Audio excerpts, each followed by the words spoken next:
Naman tayo sa mga kwentong politiwu, kaya't makihula na kung sino itong Yorme na tila kinontrata si Consi para maging taga-bitbit raw ng kanyang pera sa mga lamay.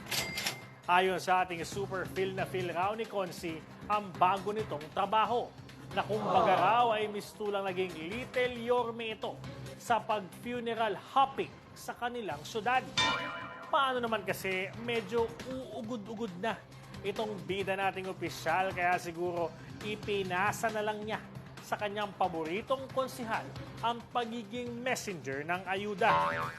Ang epic lang daw sa kwento dahil feel na feel nga ni Consi. Akalain mo'y bukod sa hiniram na nito ang SUV ng alkalde, nagbit-bit rin daw ito ng maraming bodyguard. Wow! Na tagahawi ng tao sa kanyang imaginary carpet. Nakakala mo'y ginamit ni Consi ang pagkakataon para magpapansin sa mga namatayan. Gayong kapag naman raw nag-aabot ng ayuda, binabanggit nito na paabot po ni Mayor. In short, tamang epa lang si Consi. Clue, ang mayor na kumuha ng konsehal bilang bagman sa mga burol ay may anak din na politiko.